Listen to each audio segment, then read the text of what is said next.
વિદ્યાર્થી મિત્રો, very good morning to all of you. Chapter number 2 પરમાણુનું બંધારણ. આગળના લેક્ચરમાં આપણે રેખા વર્ણપટ માટે વાત કરી હતી અને આપણે ભણ્યા હતા હાઇડ્રોજન પરમાણુનો રેખા વર્ણપટ. હવે હાઇડ્રોજન પરમાણુનો જે રેખા વર્ણપટ હતો તેની અંદર આપણે જોયું કે હાઇડ્રોજન પરમાણુની અંદર 5 શ્રેણી આપણે જોવા મળી. બરોબર, લાઇમન, બામર, પાસ્ચન, બ્રેકેટ અને ફુંડ. બરોબર, એ આધારે પછી આપણે બામરે સૂત્ર પણ આપ્યા. બરોબર, ત્યાર પછી જોહાનિસ રીડબર્ગે પણ આપણે સૂત્ર આપ્યું તરંગ સંખ્યા ઉપરનું. બરોબર, એ ત્યાર પછી આપણે નાની નાની બાબતોની વાત કરી કે ભાઈ વર્ણપટ છે એની સંખ્યાઓ કેટલી, વર્ણપટની રેખાઓની સંખ્યા કેટલી, એના માટે મેં એક તમને સૂત્ર આપ્યું હતું.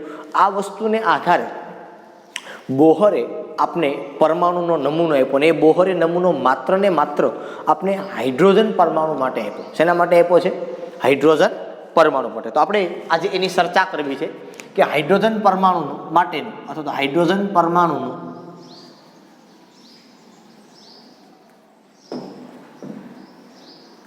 હાઇડ્રોજન પરમાણુ માટેનો એવું લખીએ આપણે, થોડુંક સારું લાગશે, માટેનો બોહર નમૂનો. હવે તમને કદાચ ખબર હશે આપણે રુથરફોર્ડનો નમૂનો પૂરો કર્યો પછી આ જ માથાકૂટની અંદર હતા. આપણે પછીનો ટોપિક જ એવો જોયો હતો કે હાઇડ્રોજન અથવા તો બોહર પરમાણુના નમૂના તરફ દોરી જતો વિકાસ. એની અંદર 2 મુખ્ય બાબતો હતી આપણી પાસે કે દ્રવ્ય વિકિરણ વચ્ચે પારસ્પરિક ક્રિયા થાય અને આ પારસ્પરિક ક્રિયાના કારણે બરોબર આપણે 2 બાબતો જોવા મળી હતી કે વિદ્યુત ચુંબકીય વિકિરણ તરંગ અને કણ સ્વભાવ ધરાવે છે. એ 2 વસ્તુ સાબિત કરી અને ત્યાર પછી ક્વોન્ટીકૃત ઇલેક્ટ્રોનના ઉર્જા સ્તરના પુરાવા માત્ર પરમાણુય વર્ણપટ દ્વારા સમજાવી શકાય. તો એની પણ આપણે વાત કરીએ. ત્યાર પછી હાઇડ્રોજનનો રેખા વર્ણપટ પણ જોયો આપણે. હવે ફાઇનલ હાઇડ્રોજન પરમાણુ માટે બોહરનો નમૂનો આપણે જોવાનો છે કે બોહરે હાઇડ્રોજન પરમાણુ માટે કેવી રીતે નમૂનો છે એ આપેલો છે. કઈ કઈ બાબતોનું આપણે ધ્યાનમાં આપેલી કઈ કઈ બાબતો આપેલી છે આના ઉપરથી, બોહરના નમૂના ઉપરથી, એ શું છે એની ચર્ચા આપણે કરવી છે. ઓકે, હવે જો બોહરના નમૂના તરફ આવતા પહેલા અથવા તો આવીએ છીએ ત્યારે તમને એક બાબતનો ખ્યાલ હોવો જોઈએ કે આ માનો કે આ પરમાણુનું કેન્દ્ર છે, આ એની પહેલી કક્ષા,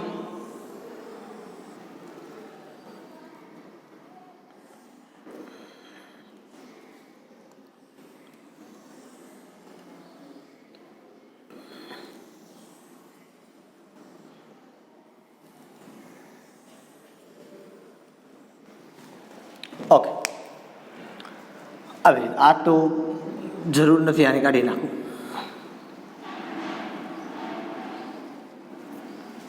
બરાબર છે. તો આ કક્ષા જે છે તમારી પાસે આ n=1 આ પહેલી જે છે, આ n=2 બરોબર છે. આ છે એને કહું n=3 અને આ છે n=4. આ n છે એ શું છે? કક્ષા. અને અહીંયા ઇલેક્ટ્રોન પરિભ્રમણ કરતો હોય એ તમને ખ્યાલ છે. બરોબર, આવી રીતે દરેક કક્ષાની અંદર. હવે ખરેખર હોય ગોળાકાર પણ આપણાથી નથી થયું અને મને બરોબર આકૃતિ દોરતા નથી આવડતી. તમારી જાણકારી માટે કહી દઉં. મૂળ મુદ્દો શું એના ઉપર ચર્ચા આપણે કરીએ તો બોહરે સૌ પ્રથમ એવું કીધું કે બોહરે જે હાઇડ્રોજન પરમાણુનો નમૂનો આપ્યો કેવી રીતે આપ્યો તો કે 1913ની અંદર બોહરે સૌ પ્રથમ એવું કીધું કે ભાઈ પરમાણુની રચના અને પરમાણુનો વર્ણપટ એ સૌ પ્રથમ બોહરે સમજાવ્યું હતું. સૌ પ્રથમ 1913ની અંદર પરમાણુની રચના કે પરમાણુ કેવો છે અને એ પરમાણુનો વર્ણપટ, આ 2 સૌ પ્રથમ કોને સમજાવ્યું હતું? બોહરે. હા, નો ડાઉટ બોહરે જ્યારે આ નમૂનો સમજાવ્યો હતો તે એ નમૂનો આધુનિક ક્વોન્ટમ યંત્રશાસ્ત્રનો નહોતો કે જે આપણે આના પછી ભણવાનું છે. આધુનિક ક્વોન્ટમ યંત્રશાસ્ત્ર શું છે? જ્યારે બોહરે પરમાણુનો નમૂનો સમજાવ્યો ત્યારે અથવા તો જ્યારે હાઇડ્રોજન પરમાણુની રચના અને હાઇડ્રોજન પરમાણુનો વર્ણપટ આ સૌ પ્રથમ કોને સમજાવ્યું? બોહરે. આપણે આગળ જે ભણ્યા ને હાઇડ્રોજન પરમાણુનો વર્ણપટ અને હાઇડ્રોજન પરમાણુની રચના જે અત્યારે થવાની છે, આ બેની સમજણ સૌપ્રથમ 1913 ની અંદર કોણે આપી હતી? બોહરે. પણ આ સમજણ જ્યારે એણે આપી ત્યારે આધુનિક યંત્રશાસ્ત્ર છે એનો સહારો એણે લીધો નહોતો. બરોબર? કારણ કે આ પણ ખોટો છે, આ પણ ખોટો છે. આપણે હજી આના પછીના નમૂના તરફ જવાનું છે. એટલે આપણે એવું કહી દીધું કે જ્યારે બોહરભાઈએ વાત કરી હતી ત્યારે આ બોહરભાઈએ આધુનિક ક્વોન્ટમ યંત્રશાસ્ત્રનો ઉપયોગ કર્યો નહોતો. એ આપણે કરશું, આગળ ઉપર જશું એટલે એની વાત કરશું. બરોબર? બીજી વાત, પણ એ સમયગાળાની અંદર પરમાણુની રચના અને એના વર્ણપટને આ બેયને ભેગું કરી અને બહુ સારી સમજણ ત્યારે આપી હતી. કારણ કે રુથરફોર્ડનો જે નમૂનો હતો એની અંદર ઘણો બધો સુધારો એ બોહરે આપ્યો. કારણ કે ત્યારે આધુનિક ક્વોન્ટમ યંત્રશાસ્ત્ર હતું જ નહીં, તો એનો ઉપયોગ બોહર છે એ સમયે કરી શકે નહીં. આ હાઇડ્રોજન પરમાણુની રચના છે એને સમજાવવા માટે અમુક પૂર્વ ધારણાઓ હતી. મતલબ અમુક વસ્તુ બોહરે ધારેલું હતું કે આવું આવું હોય એટલે આવું આવું થાય. બરોબર? આ પૂર્વ ધારણાઓ કઈ કઈ છે હાઇડ્રોજન પરમાણુ માટેની, એ પૂર્વ ધારણાઓનો આપણે ખાસ અત્યારે અભ્યાસ કરવાનો છે. એને જ બોહરનો નમૂનો છે એના તરીકે એને ઓળખવામાં આવે છે કે બોહરે કઈ કઈ પૂર્વ ધારણાઓ છે એ પૂર્વ ધારણાઓનો સહારો એ બોહરે લીધેલો હતો. એ બાબત ઉપર આજે આપણે ચર્ચા છે એ કરવી છે. બરાબર? ચાલો, અમુક પૂર્વ ધારણા, અભિધારણા જેને તમે કહો એના ઉપર હતો. પહેલી પૂર્વ ધારણા શું હતી? સૌ પ્રથમ પહેલી બોહરે એવું કીધું કે હાઇડ્રોજન પરમાણુમાંનો ઇલેક્ટ્રોન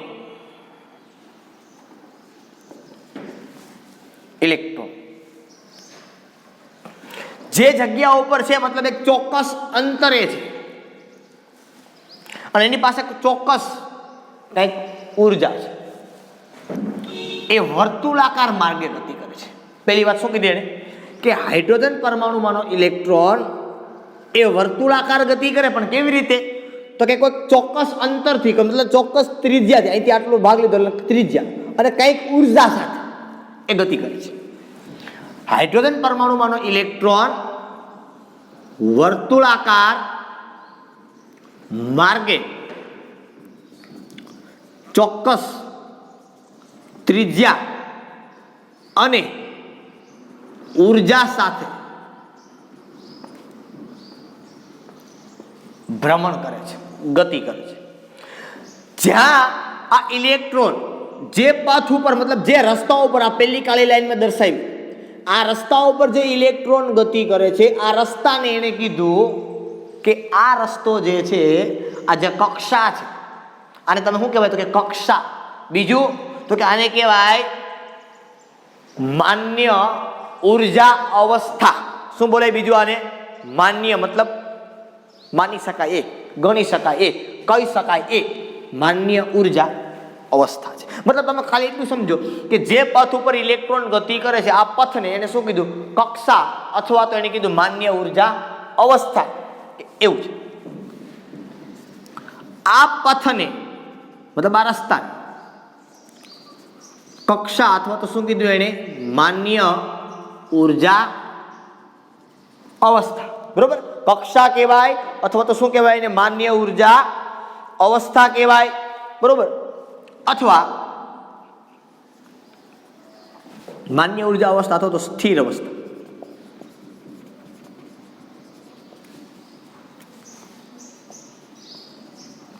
બરોબર?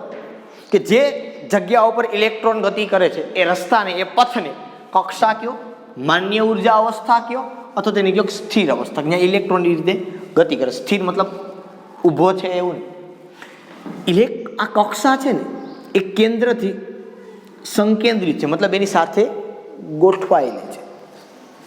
આ કક્ષા એ પરમાણુ કેન્દ્રની ફરતે સંકેન્દ્રિત થયેલી છે. સંકેન્દ્રિત થયેલી છે એટલે વ્યવસ્થિત રીતે ગોઠવાયેલી છે. બરોબર? આ પહેલી વાત છે. અને કક્ષાઓ અથવા તો કક્ષા એ હાઇડ્રોજન પરમાણુમાં એક જ, આ તો મેં જાજી હું કામ દર્શાવી છે કે કોઈ બીજા પરમાણુ માટે હોય, પણ બોહરે માત્ર પરમાણુ કોના માટે નમૂનો કોના માટે આપ્યો છે? હાઇડ્રોજન પરમાણુ માટે. અને કક્ષા કેન્દ્રની ફરતે સંકેન્દ્રિત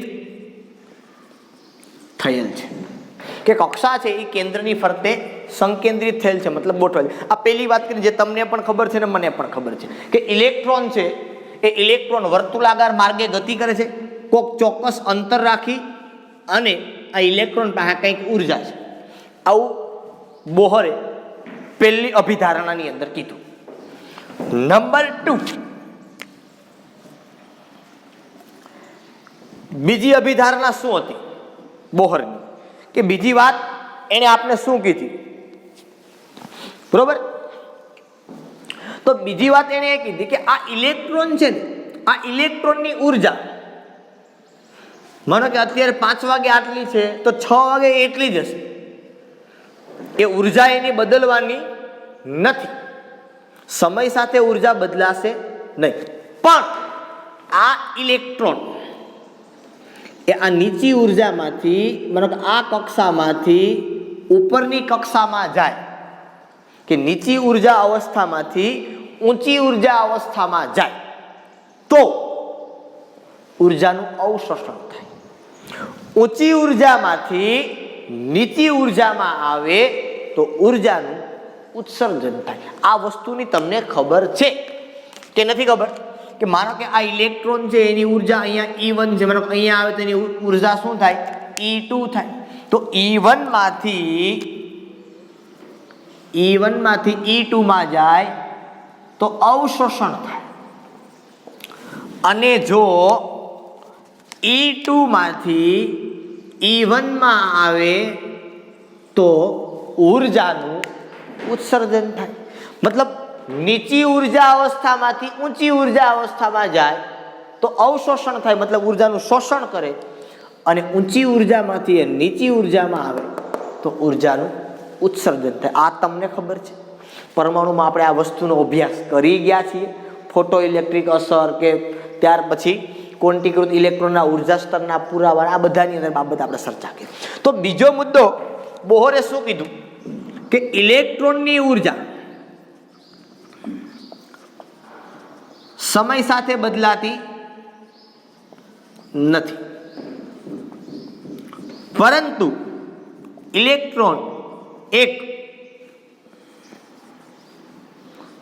ઉર્જા સ્તરમાંથી બીજા ઉર્જા સ્તરમાં જાય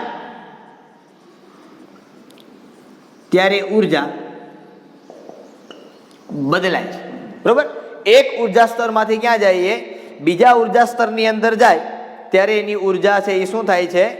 બદલાય છે, બરોબર? એકને એક ઉર્જા છે એની એ રહેતી નથી, બરોબર? તો અહીંયા તમારે કેવું હોય તો કહી શકાય કે ભાઈ નીચા ઉર્જા સ્તરમાંથી ઊંચા ઉર્જા સ્તરમાં જાય તો એનું અવશોષણ થાય, અને ઊંચા ઉર્જા સ્તરમાંથી નીચા ઉર્જા સ્તરમાં આવે તો એનું ઉત્સર્જન થાય. હું અહીંયા આવી રીતે દર્શાવું કે આ E1 છે એમાંથી ક્યાં ગયો? E2. અહીંયા લખું નીચું ઉર્જા સ્તર, આને હું કહું ઊંચું ઉર્જા સ્તર. હવે નીચા ઉર્જા સ્તરમાંથી ઊંચા ઉર્જા સ્તરમાં જાય તો એનું શું થાય? અવશોષણ. પણ જો એ E2 છે, અહીંથી આવી રીતે લખીએ કે E2 છે એમાંથી પાછો ક્યાં આવે? E1 માં. આને કહેવાય ઊંચું ઉર્જા સ્તર, આને કહેવાય નીચું ઉર્જા સ્તર. હવે ઊંચા ઉર્જા સ્તરમાંથી એ નીચા ઉર્જા સ્તરમાં આવે તો એ ઉર્જાનું શું કરે છે? ઉત્સર્જન. નીચું ઉર્જા સ્તર છે એટલે તમને ખબર છે કે નીચું ઉર્જા સ્તર એટલે આ સ્થાયી છે, આ અસ્થાયી છે. સેમ તમે આ વાત બાજુના ભાગની અંદર કરી શકો છો, બરોબર? આ બાબતની આપણે વાત કરી. કોણે વાત કરી? બોહરે. જે આપણે ઓલરેડી આગળ ભણી જ ગયા છીએ, કારણ કે આ નમૂનો બોહરે ક્યાંથી આપ્યો છે? મેં તમને કીધું એમ કે હાઇડ્રોજન પરમાણુની રચના અને એના વર્ણપટ. તો આપણે આ વસ્તુ વર્ણપટની અંદર ભૂલી ગયા કે ઇલેક્ટ્રોન છે એ નીચા ઉર્જા સ્તરમાંથી ઊંચા ઉર્જા સ્તરમાં જાય તો અવશોષણ કરે, અને ઊંચા ઉર્જા સ્તર અસ્થાયી હોય, લાંબો સમય ત્યાં ન રહ્યા, ઉત્તેજિત થાય પછી જ થાય બધું, તો આ સુધી કંઈ ના થાય. ત્યાંથી પાછો નીચે આવે, સ્થિર અવસ્થામાં આવે ત્યારે ઉર્જાનું ઉત્સર્જન કરે. આ બીજો મુદ્દો એને કીધો. ત્યાર પછી ત્રીજા મુદ્દા ઉપર વાત કરીએ કે આ ઉત્સર્જન થયું કે અવશોષણ થયું, ઉત્સર્જન થયું કે અવશોષણ થયું, એ દરમિયાન ઉર્જામાં જે તફાવત પડ્યો એ ઉર્જાના તફાવતને એની આવૃત્તિ વડે આપણે દર્શાવી શકીએ. ઉર્જાના તફાવતને કોના વડે દર્શાવી શકાય? એની આવૃત્તિ છે એ આવૃત્તિ વડે તમે એને દર્શાવી શકો. શું થાય? ઉર્જાનો તફાવત એટલે શું? તો કે ઉર્જાનો તફાવત એટલે ડેલ્ટા ઈ. આ ડેલ્ટા ઈ એને તમે કેમ દર્શાવો? તમને ખબર છે તો ઈ બરાબર શું થાય? તો કે HV.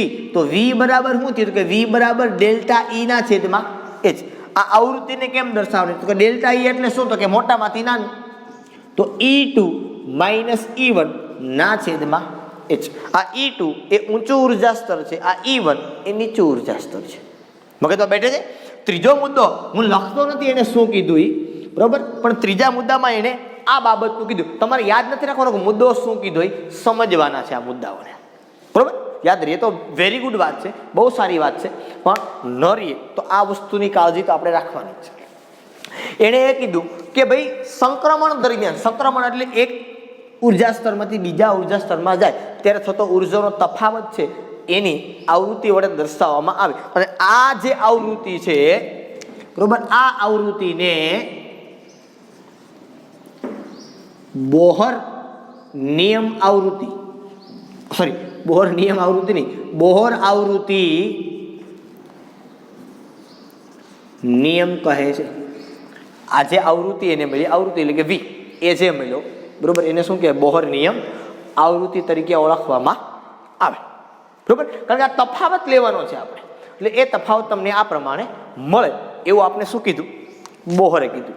ત્યાર પછી નો ચોથો મુદ્દો છે, એ ચોથો મુદ્દો કહું. ચોથો મુદ્દો અને અગત્યનો મુદ્દો, એણે એવું કીધું કે આ જે ઇલેક્ટ્રોન છે એ ઇલેક્ટ્રોન સાથે સંકળાયેલો અગત્યનો મુદ્દો, અથવા તો એ ઇલેક્ટ્રોન સાથે સંકળાયેલું કોણીય વેગમાન. કેવું વેગમાન? ઇલેક્ટ્રોન સાથે સંકળાયેલું કોણીય વેગમાન. ઇલેક્ટ્રોન સાથે સંકળાયેલ કોણીય વેગમાન. આ કેટલું હોય? તો કે કોણીય વેગમાન, કોણીય વેગમાન આને દર્શાવાય mvr equal to n into h/2π ના સંકલન ગુણક જેટલું હોય. ઇલેક્ટ્રોન સાથે સંકળાયેલું કોણીય વેગમાન એ h/2π ના સંકલન ગુણક જેટલું હોય. સંકલન ગુણક જેટલું હોય એટલે આ n છે ને એ કક્ષા છે. આ n છે એ શું છે? કક્ષા. પેલી કક્ષા સાથે સંકળાયેલું કોણીય વેગમાન એટલે તો કાંઈ એક મૂકવાનું, h પ્લાન્ક અચળાંક પાઈ એટલે 3.14. એમ ઇલેક્ટ્રોનનું દળ, v સ્મોલ v નથી, કેપિટલ v છે, v ઇલેક્ટ્રોનનો વેગ, r ત્રિજ્યા, r એ ત્રિજ્યા. એને એવું કીધું કે ભાઈ આ ઇલેક્ટ્રોન છે એ ઇલેક્ટ્રોન ગતિ કરતો હોય ત્યારે એની સાથે સંકળાયેલું દળ, એનો વેગ અને કંઈક ચોક્કસ અંતર, એને કહેવાય કોણીય વેગમાન. એ કેટલું હોય? તો કે n ઇન્ટુ h/2π જેટલું હોય. હવે આપણને એક બીજો સામાન્ય વાત કરું કે સર કોણીય વેગમાન એટલે mvr આવું કેમ? આ ફિઝિક્સની આખી બાબત છે, છતાં પણ હું તમને સમજાવું છું કે ભાઈ રેખીય વેગમાન હોય ને, બાકીની વાત તમને પછી સમજાવું કે રેખીય વેગમાનને p વડે દર્શાવે. રેખીય વેગમાન છે ને એ દળ m અને એને ગુણ્યા વેગ v છે. શું છે રેખીય વેગમાન? શું છે? તો કે દળ અને વેગનો ગુણાકાર. ઇલેક્ટ્રોનનું રેખીય વેગમાન તો કે ઇલેક્ટ્રોનનું દળ ગુણ્યા ઇલેક્ટ્રોનનો વેગ. પણ કોણીય વેગમાન છે, એ કોણીય વેગમાન છે ને, એ કોણીય વેગમાન એ જડત્વની ચાક માત્રા એટલે I અને એને ગુણ્યા કોણીય વેગ, એને કહેવાય ઓમેગા. આ ડબલ્યુ નથી, ઓમેગા. આ બેયનો ગુણાકાર છે. હવે પ્રશ્ન એ છે કે હવે આઈ છે ને એ આઈ એટલે થાય એમ ઇન્ટુ આર સ્ક્વેર, અને વી છે ને સોરી ફોર ધેટ કોણીય વેગ ઓમેગા છે ને એ ઓમેગાનો મતલબ થાય વી અપોન આર. બરોબર. જડત્વની ચાક માત્રા એટલે દળ ગુણ્યા ત્રિજ્યાનો સ્ક્વેર, અને કોણીય વેગ એટલે વેગ ભાંગા ત્રિજ્યા. જો આ બેયનો હું ગુણાકાર કરું, બરોબર, અને હું અહીંયા લખું કે omega equal to V upon R square, તો કોણીય વેગમાન એટલે આઈ ગુણ્યા ડબલ્યુ થયું કે નહીં? તો કે આઈ ગુણ્યા ડબલ્યુ એટલે શું થયું? તો કે એમ ઇન્ટુ આર સ્ક્વેર, એને ગુણ્યા V upon R square. Sorry for that, અહીંયા વી અપોન આર આવશે, મારે લખવામાં ભૂલ થઈ અત્યારે. બરોબર. અહીંથી એક એક આર જાય તો ઇક્વલ ટુ શું થઈ ગયું? તો કે ઇક્વલ ટુ થયું એમ, આ વી અને આર, આ કોણીય વેગમાન. આ તમારી સમજૂતી માટે છે. બરોબર. આ તમારે કે એક્ઝામમાં લખવાનું જરૂર નથી. આ આપણે ભણશું. આ રેખીય વેગમાન છે ને એ આપણે આગળ આવશે. બરોબર. આપણે દ બ્રુગલીનો નિયમ ભણશું એટલે આપણે આવશે કે વેગમાન P બરાબર દળ ગુણ્યા વેગ. વેગમાન છે એ દળ અને વેગનો ગુણાકાર છે. જ્યારે કોણીય વેગમાન છે જડત્વની ચાક માત્રા અને કોણીય વેગ ઓમેગા, આ બંનેનો ગુણાકાર તમારે ફિઝિક્સમાં આવશે પણ થોડીક વાર લાગશે. બરોબર. જડત્વની ચાક માત્રા આઈ એટલે દળ ગુણ્યા ત્રિજ્યાનો સ્ક્વેર, અને કોણીય વેગ ઓમેગા બરાબર વેગના છેદમાં ત્રિજ્યા. બરોબર. ઓકે. આ આવી રીતે આખી વાત છે. હવે આ ઇલેક્ટ્રોન સાથે સંકળાયેલું જે કોણીય વેગમાન છે ને, આ કોણીય વેગમાન સમજાવવું બોહર માટે ઘણું બધું મુશ્કેલ હતું, અને આપણને સમજવું પણ ઘણું બધું મુશ્કેલ હતું. ઘણું બધું ગૂંચવણો આની અંદર હતી. છતાં પણ આ કોણીય વેગમાન છે, માનો તમને એવું પૂછવામાં આવે કે પહેલી કક્ષા સાથે સંકળાયેલું કોણીય વેગમાન કેટલું, અહીં તમારે 1 મૂકવાનું. બીજી કક્ષા સાથે સંકળાયેલું કોણીય વેગમાન કેટલું, તો તમારે કેટલા મૂકવાના? 2. અહીંયા મૂકો એટલે 2 ઉડી જાય. ત્રીજી કક્ષા સાથે સંકળાયેલું કોણીય વેગમાન કેટલું, તો અહીંયા મૂકવાનું 3, 4, 5, એમ કક્ષા બદલે એમાં તમારે મૂકતું જવાનું. આ જે ગૂંચવણ ભરેલો ભાગ હતો, આ ગૂંચવણ ભરેલા ભાગમાંથી અમુક બાબતો છે એ આપને સમજાવવામાં આવી. આમાંથી પહેલી વાત એ કીધી કે કોણીય વેગમાનમાં જે n છે, કોણીય વેગમાનમાં n ઇક્વલ ટુ 1, 2, 3 જે મતલબ કે n ને મુખ્ય ક્વોન્ટમાંક કહેવાય.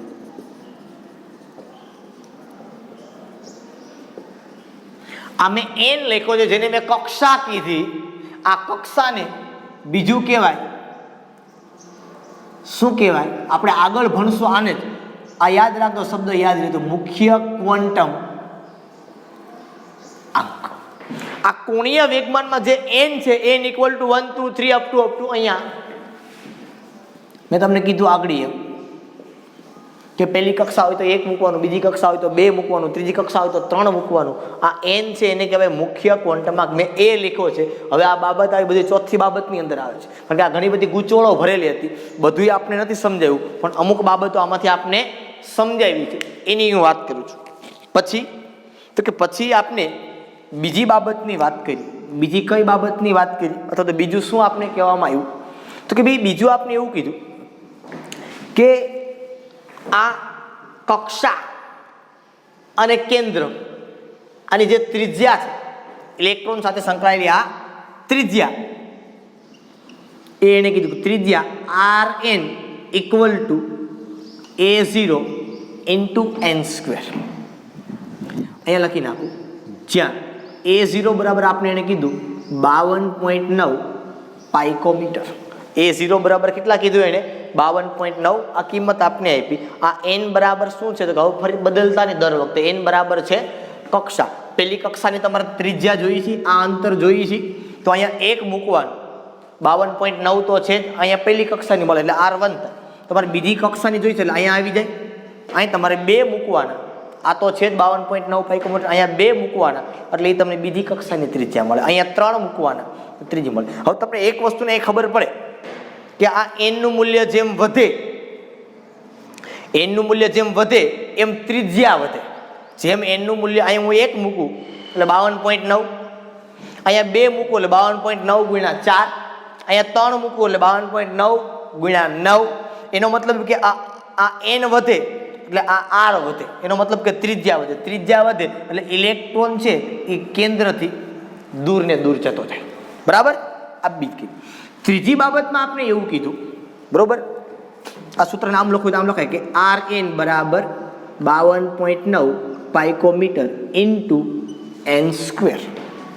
બરોબર. ત્રીજી બાબત આપણે એ કીધી કે ઇલેક્ટ્રોન સાથે સંકળાયેલો અગત્યનો મુદ્દો કે ભાઈ પહેલી કક્ષામાં હોય તો ઇલેક્ટ્રોનની ઉર્જા કેટલી, આ બીજી કક્ષામાં ઇલેક્ટ્રોન હોય તો એની ઉર્જા કેટલી, આ ત્રીજી કક્ષાનો ઇલેક્ટ્રોન હોય તો એની ઉર્જા કેટલી, આ ચોથી કક્ષાનો ઇલેક્ટ્રોન હોય તો એની ઉર્જા કેટલી. તો કે પહેલી કક્ષાનો હોય તો એને કીધું કે E1 અથવા તો ટોટલ માટે હું તમને કહી દઉં તો એને કીધું કે En equal to minus RH into n². શું કીધું? En બરાબર માઇનસ RH ઇન્ટુ n², જ્યાં RH એટલે થાય રીડબર્ગ અચલાંક અને આ RH ની કિંમત થાય 2. આ યાદ રાખવાનું 2.18 ગુણ્યા 10⁻18 જૂલ. ત્રીજી બાબત એને શું કીધી કે ઇલેક્ટ્રોન સાથે સંકળાયેલો અગત્યનો એનો ગુણધર્મ, બરોબર, RH into I am sorry for that into 1/n². RH ને કહેવાય Rydberg. H stands four hydrogen માટેની વાત કરી છે, આપ્યો તો ત્યારે. R એટલે રીડબર્ગ, આ એનો અચલાંક છે ઉર્જા. અને RH ની કિંમત આપી આપણે 2.18 ગુણ્યા 10⁻18 જૂલ. હવે જો પહેલી કક્ષા માટે હું વાત કરું સપોઝ તો E1 બરાબર શું થાય તો કે માઇનસ 2.18 ગુણ્યા 10⁻18 ઇન્ટુ 1/1². આ n એટલે પહેલી કક્ષા માટેની. જો બીજી કક્ષા માટેની મારે જોતી હોય ઉર્જા તો E2 બરાબર માઇનસ 2.18 ગુણ્યા 10⁻18 ના છેદમાં 1/2² એટલે ભાંગા કરી નાખવાનું જે મળી જવાબ. પણ આપણા મગજની અંદર એક પ્રશ્ન આવે કે સર આ ઉર્જામાં માઇનસ કેમ આપ્યું છે, કે આ ઉર્જા માઇનસ કેમ સર? કોઈની ઉર્જા માઇનસ કઈ રીતે હોય? કોઈની ઉર્જા માઇનસ કઈ રીતે હોય? એવું એને એટલા માટે કીધું કે માનો કે મેં જો અહીંયા 1 મૂક્યો તો એટલે માઇનસ 2.18 મૂક્યો, અહીંયા 2 મૂક્યા એટલે આનો જવાબ આના કરતાં નાનો આવશે, હજી 3 મૂક્યો તો હજી જવાબ નાનો આવશે, 4 મૂક્યો તો હજી જવાબ નાનો આવશે. એટલે એને શું કીધું ખબર કે ઇલેક્ટ્રોન હાવ છેલ્લો ઇલેક્ટ્રોન જેને મુક્ત કહી દો કે કેન્દ્ર એને કાંઈ લેવા દેવા નથી, આ હાવ છેલ્લો ઇલેક્ટ્રોન છે, અંતનો ઇલેક્ટ્રોન, એ અંતના ઇલેક્ટ્રોનની ઉર્જા એને n બરાબર 0 લઈ લીધી. કેટલી લીધી? હવે n બરાબર 0 લો એટલે 1/0, આ આખું થઈ ગયું 0, એટલે આ તમને મળી જાય 0 અથવા તો ઇન્ફિનિટી. શું મળે તમને? 1/0 એટલે ઇન્ફિનિટી. મતલબ એને એવું કીધું કે આ ઉર્જા છે, આ n છે, એ માનો કે અનંત હોય. ક્યાં હોય? અનંત હોય. હવે અનંત હોય તો તમે સમજો કે વિચાર કરો કે E અનંત બરાબર શું થઈ જાય? અહીંયા હું અનંત મૂકું એટલે 1/∞ એટલે શું તો કે equal to minus RH into 1/∞². હવે 1/∞ એટલે 0, 1/∞ એટલે 0 થઈ ગયું. તો આની ઉર્જા કેટલી થઈ? 0 થઈ ગઈ. કોની? છેલ્લો ઇલેક્ટ્રોન હાવ છે, છેલ્લી કક્ષાનો ઇલેક્ટ્રોન. અનંત કક્ષા તમે ધારો અને છેલ્લી કક્ષાનો ઇલેક્ટ્રોન તો એની ઉર્જા કેવી થઈ તો કે ઇક્વલ ટુ 0. આ ઇન્ફિનિટી -0 જ્ઞાન હોય કોઈ દિવસે એ કેટલું થઈ ગયું? 1/∞ એટલે 0. આ યાદ રાખજો, ખબર ન હોય તો આ તમારી માહિતી માટે કહી દઉં, બરોબર, કે તમને કદાચ ખ્યાલ ન હોય તો તમારી જાણકારી માટે હું કહી દઉં, અહીં ચોખ્ઠું બનાવી દઉં કે 1/0 ઇક્વલ ટુ ઇન્ફિનિટી એટલે આને કહેવાય અનંત, અને બીજું 1/∞ ઇક્વલ ટુ 0, આને તમને ખબર છે, બરોબર છે. તો અહીંયા હું ઇન્ફિનિટી મૂકું કે ઇન્ફિનિટીનો સ્ક્વેર જે હોય 1/અનંત એટલે 0. એકને તમે અનંત વડે ભાગો એટલે શું થાય તો કે હાવ નાનો ભાગ 0 ગણી લો ભાઈ. અને 1/0 એટલે ઇન્ફિનિટિવ થાય, બરોબર છે. તો અનંત ઇલેક્ટ્રોન જે છે એની ઉર્જાને કેવી થાય? શૂન્ય. હવે જેમ જેમ નજીક આવે એમ એમ ઉર્જા ઘટતી જાય, જેમ જેમ નજીક આવે એમ એમ એની ઉર્જા કેવી થતી જાય? ઘટતી જાય. આ ઉર્જા ઘટે છે એટલે નિશાની માઇનસ આપી છે. આ ઉર્જા ઘટે છે એટલા માટે નિશાની કેવી આપી છે? માઇનસ આપી છે. નહીતર નિશાની માઇનસ આપવાની કોઈ જરૂરિયાત રહેતી નથી. આ મુદ્દો તમારા મગજની અંદર યાદ રાખવાનો છે, બરોબર. આ માઇનસ શા માટે આપી છે? કે કક્ષા છે એ જેમ જેમ નજીક આવે છે એમ એમ એની ઉર્જા વધુ છે. પહેલી કક્ષાની ઉર્જા સૌથી વધારે 2.18, ઓછી ઋણ થાય. બાકી બધાને તમે જોતા જાઓ એ ઘટતી જાય, બરાબર. ઓકે, ચાલો નજીક આવો એમ ઘટતી જાય, બાકી પછી ધીમે ધીમે છેલ્લે જાઓ એમ વધતી જાય. છેલ્લે કેટલી આવી જાય? 0. આમ તમે જુઓ તો કારણ કે અનંત ઇલેક્ટ્રોનની એને 0 લીધી, નજીક આવો એટલે ઉર્જા ઘટે. એટલે આ ઘટે છે એટલા માટે નિશાની માઇનસ આપી છે, બીજું કંઈ નથી, બરોબર. આ ત્રીજી બાબત. ચોથી બાબત,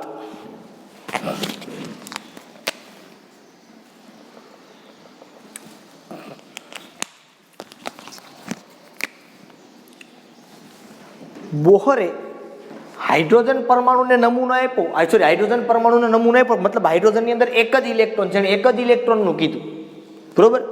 પણ બાકીના પરમાણુમાં તો ઇલેક્ટ્રોન 2 હોય, પણ હાઇડ્રોજન જેવા બીજા આયનો હોય તો જેવા કે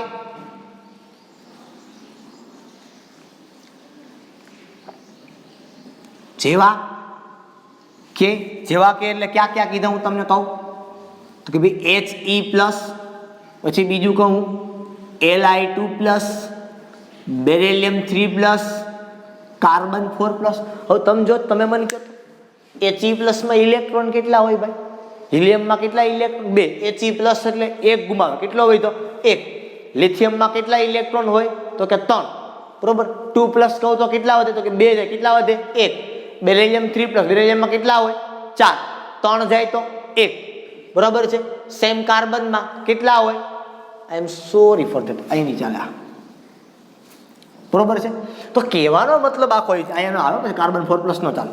તો કહેવાનો મતલબ એ છે કે એવા આયનો કે જેમાં એક જ ઇલેક્ટ્રોન હોય એને પણ આ બોહર પરમાણુનો નમૂનો આ સૂત્રો છે એ લાગુ પાડી શકાય. હવે પ્રશ્ન ક્યાં આવ્યો કે સર અહીંયા તમે લખ્યું ત્રિજ્યા કીધી Rn = A0 × n². પ્રશ્ન શું આવ્યો? આમાં તમે n બરાબર મૂકી દો. હવે હાઇડ્રોજન માટે એ જ હોય એવું હિલિયમ માટે થોડું હોય, કારણ હિલિયમમાં તો 2 ઇલેક્ટ્રોન પછી 1 ગુમાયો હોય, તો એના માટે ક્યાંક પરમાણુ ક્રમાંક છે એ મૂકવો પડે એટલે ખબર પડે કે આપણે કયો પરમાણુ છે. તો એના માટે સૂત્રો છે એ ચેન્જ થયા, એટલે સૂત્ર ચેન્જ થઈને એને શું કીધું કે આની ઉર્જા તમારે જોતી તો En = -RH Z² / n², જ્યાં Z બરાબર શું થાય? પરમાણવીય ક્રમાંક. અને બીજું એને કીધું કે આની ત્રિજ્યા જોતી હોય તો ત્રિજ્યા બરાબર શું તો કે ભાઈ 52.9 પાઇકોમીટર × n²/z. જો આ સૂત્ર બોહરે આપ્યા છે, એમાં મેં નથી આપ્યું, બાકી દોતી આવો તમે, આ બોહરે કીધું, બરોબર. હવે આ ઝેડ શા, તમે આ સૂત્ર યાદ ન રાખો ને આ રાખો તો ચાલે. આ ઝેડ શા માટે મૂક્યો? બરોબર. અહીંયા તમે જો 1 મૂક્યો તો અહીંયા 1 શું કામ મૂક્યો તો એને? તો કે અહીંયા હાઇડ્રોજન હતો એટલા માટે એને 1 મૂક્યો, એના બદલે ઝેડ મૂકી શકત. અહીંયા કણે એને 1 મૂક્યો, કાંઈ નહોતું એટલે 1 હતું. હવે આના બદલે એ શું મૂકી શકત? ત્યાં એના બદલે ઝેડ મૂકી શકત, બરાબર છે. હવે અહીંયા તમે બેયને તમે સંદર્ભ જોવો ને તો તમને ખબર પડે કે જેમ પરમાણુ ક્રમાંક વધે ને એમ ઉર્જા વધે. અહીં જો આ ઝેડ અને En આ બે એકબીજાના, n એટલે પહેલી કક્ષાની ઉર્જા, બીજીની, ત્રીજીની, ચોથીની, ભલે ઝેડ એટલે હિલિયમ 2 મૂકો, 3 મૂકો, 4 મૂકો, બરોબર. ઝેડ એટલે પરમાણુ ક્રમાંક, એ લખી નાખો. ઝેડ બરાબર પરમાણુ ક્રમાંક, n બરાબર કક્ષા, અને RH મેં તમને હમણાં કીધું, આ યાદ રાખી લેજો વેલ્યુ. આ ભાઈની કિંમત આપણે આગળ જરૂર પડશે. રીડબર્ગ અચળાંક કે આ ઝેડ છે એ ઉર્જાના સંપ્રમાણ, મતલબ ઝેડનું મૂલ્ય વધે એટલે ઉર્જા વધે. મતલબ હાઇડ્રોજન કરતાં અહીંયા હિલિયમ મૂકું તો ઉર્જા વધે, ભલે પછી He+ હોય. અહીં લિથિયમ મૂકું તો ઉર્જા વધે, પણ બીજો શું થયું? અહીં ત્રિજ્યા ઘટે. શું થાય? તો ત્રિજ્યા ઘટે. ઇલેક્ટ્રોન એક જ છે પણ એ ક્યાં આવશે તો કે કેન્દ્રની નજીક. શું કામ? તો કે આ ઝેડ છે અને આ R છે, એકબીજાના કયા પ્રમાણમાં થયા? તો કે આ R અને Z વ્યસ્ત પ્રમાણમાં થયા. કે ઝેડ વધે તો આર ઘટે.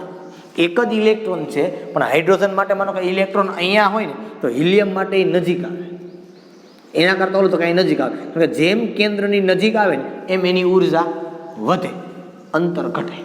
તો સીધી વાત છે, જેમ તમે નજીક કરો ઇલેક્ટ્રોન પાસે ઋણ વિદ્યુતભાર, અહીંયા કેન્દ્ર પાસે ધન વિદ્યુતભાર. ઇલેક્ટ્રોન જેમ કેન્દ્રની નજીક આવે એમ એનું અંતર ઘટે, અને જેમ કેન્દ્ર નજીક હોય એમ એની પાસે આકર્ષણ બળ વધુ હોય એટલે ઉર્જા વધે. આકર્ષણ બળ કેવું હોય એનું વધુ હોય એટલે એની ઉર્જા વધે. બરાબર. ઘણી વખત આપણે કહેતા કોકામાં જોતું મોટા મોટા ફાંકા મળી મૂકવા, મોટી મોટી ઝીકવા મળવી, બરાબર, એ આપણું આકર્ષણ છે, બીજું કાંઈ નથી. બરાબર. તો અહીંયાથી સાબિત થાય કે જેમ ઝેડ વધે ને એમ ઉર્જા વધે, અને અહીંયા ઝેડ વધે એમ ત્રિજ્યા ઘટે, મતલબ અંતર ઘટે. બરાબર. અને અંતર ઘટે એટલે આકર્ષણ થાય. કારણ ઇલેક્ટ્રોન માઇનસ છે, નજીક આવે તો પ્લસ પાસે જાય એટલે આકર્ષણ એનું વધે એટલે ઉર્જા એની વધે. બરાબર. ત્યાર પછી છેલ્લી બાબતમાં આપણે એવું કીધું અહીંયા કે અહીંયા આ ઇલેક્ટ્રોન છે ને એનો વેગ કેટલો છે ને એ આપણે કહેવામાં નથી કે ઇલેક્ટ્રોનનો વેગ. આના માટે સમીકરણ હોય પણ આપણે સમીકરણ આપવામાં આવેલું નથી. ઇલેક્ટ્રોનના વેગ માટે હોય ખરી પણ આપણે આપવામાં આવેલું નથી. પણ જનરલી એવું કીધું કે જેમ ધન વિદ્યુત ભાર વધે, હિલિયમ હોય તો અહીંયા પ્રોટોન તો 2 હોય ને, ભલે ઇલેક્ટ્રોન એક છે પણ પ્રોટોન તો 2 હોય. બરોબર. જેમ ધન વિદ્યુત ભાર વધે એમ ઇલેક્ટ્રોનનો વેગ વધે. પ્રેક્ટિકલી કીધું બોહરે કે જેમ ધન વીજભાર વધે તેમ ઇલેક્ટ્રોનનો વેગ વધે, તથા જેમ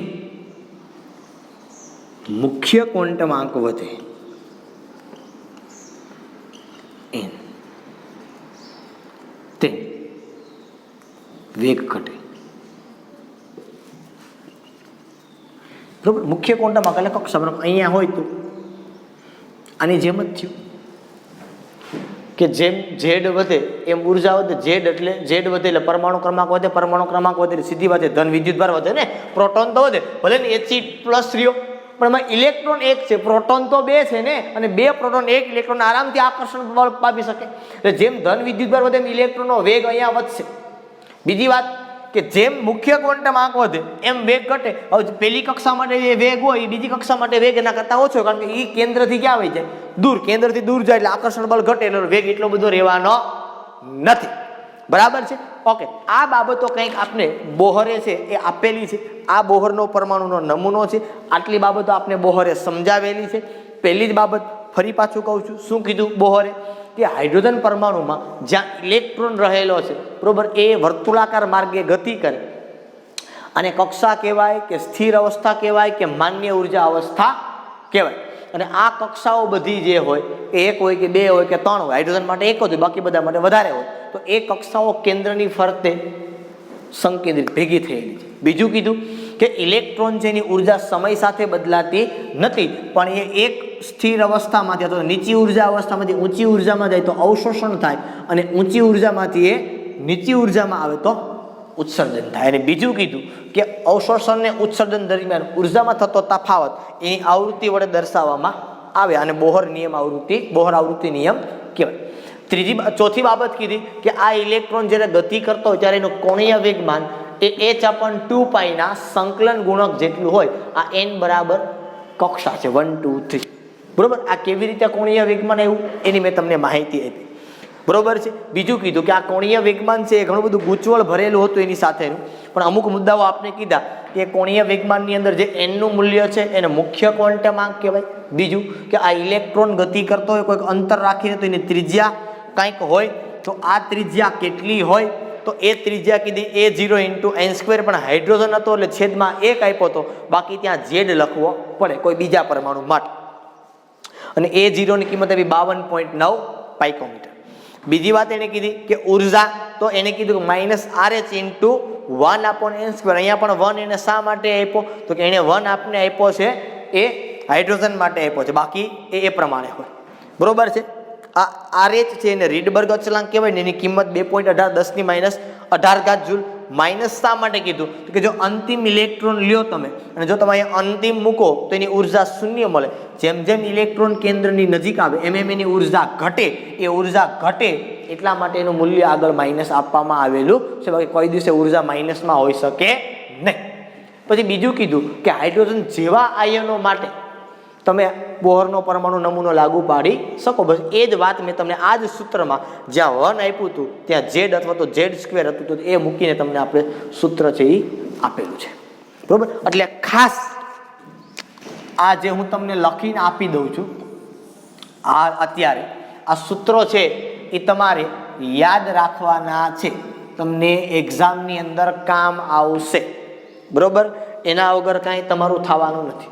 આ સૂત્રો ઉપરના દાખલાઓ છે એ આપણે આગળ ઉપર એક્ઝામ્પલની અંદર કેલ્ક્યુલેટ કરવાના થશે કે જે પછી તમને પ્રશ્ન કાંઈ થવો જોઈએ નહીં. એટલે પછી કહેતા નહીં સાહેબ અમને આ ન આવ્યું. બરોબર, એટલે એ બાબતની ખાસ તમારે કાળજી છે એ લેવાની છે. બરોબર, ચાલો અહીં સુધી. અહીંયા આ છે તો આને જૂલમાં લઈ લઈને આ તો પાઇકોમીટરમાં છે એટલે કોઈ પ્રશ્ન નથી.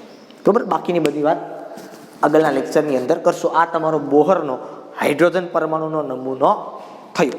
બરોબર, ત્યાર પછી હવે આગળની ચર્ચા છે આપણે આગળના લેક્ચરની અંદર કરશું. અહીંયા બોહર નમૂનો તમારો પૂરો થઈ ગયો. બરોબર, 2 વખત લેક્ચર જોજો કદાચ એવું લાગશે તમને, એવું મને લાગે, કારણ કે આ સૂત્રો જે આપ્યા ને મેં ક્યાંય જ નથી આપ્યા, સીધા બોહરે આપ્યા છે કે ભગવાનનો આશીર્વાદ માનો આ સૂત્રની સાબિતી નથી આપી. આપે કે કોણીય વિજ્ઞાન કેમ આવ્યું.